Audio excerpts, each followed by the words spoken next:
Hello everyone, আমি সঙ্গীতা। আমরা গেছিলাম সিমলা। তো আমরা টয় ট্রেনে গেছিলাম। টয় ট্রেন বুক করা ছিল, আর আসার সময় কিন্তু আমরা বাসে এসেছিলাম। আর এই যে কালকা সিমলা রেলওয়ে স্টেশন। আর আমরা সবার প্রথমে আমরা সিমলাতে গিয়ে যেখানে গেছিলাম সেটা হচ্ছে জাকু টেম্পল।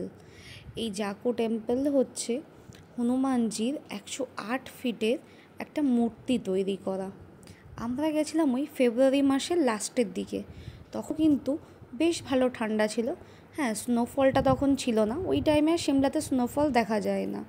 আর এই যে আমরা রুমের মধ্যে সকাল সকাল স্নান টান করে কিন্তু মন্দিরে যাওয়ার জন্য রেডি হয়ে গেছি। সকাল না, আমরা একটু দুপুর বেরিয়েছিলাম।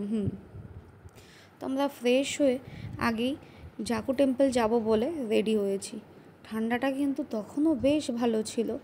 তো একটা ভেতরে ইনার পরার পরেও দুটো করে সোয়েটার পরেছি।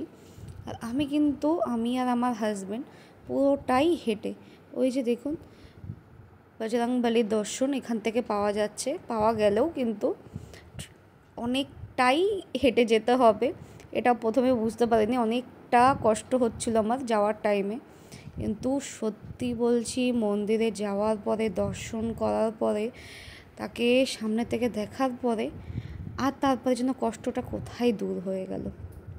এই জাকু টেম্পল হচ্ছে 108 ফিটের হনুমানজির এই মূর্তি। সিমলা গিয়েই এটা না দেখা মানে অনেক কিছু মিস করা আমার কাছে মনে হয়েছে।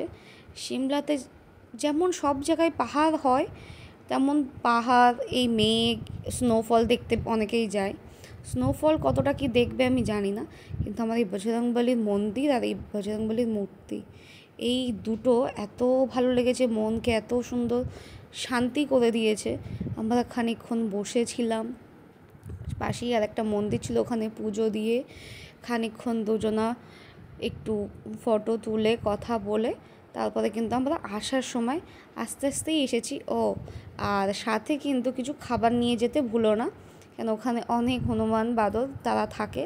তারা কিন্তু প্রসাদের প্যাকেট পেলে হাত থেকে কিন্তু ছিনিয়ে নেবে, আর খাবার দিলেও তাদেরকে ভালো হয়। তো আমরাও যাওয়ার পথে একটা দোকান পেয়েছিলাম, দোকান থেকে কিছুটা বিস্কুট কিনে তাদেরকে খাইয়েছি। আর এই জলের বোতলটা আমাদের জন্যই নিয়েছিলাম।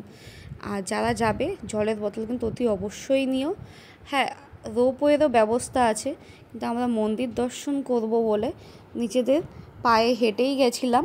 আর এটা একটা আমাদের কাছে আলাদাই শান্তি।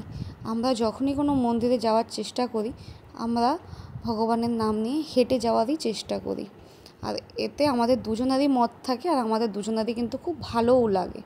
ভিডিওটা কেমন লাগলো জানাতে কিন্তু ভুলো না। দেখা হচ্ছে নেক্সট ভিডিওতে। বাই।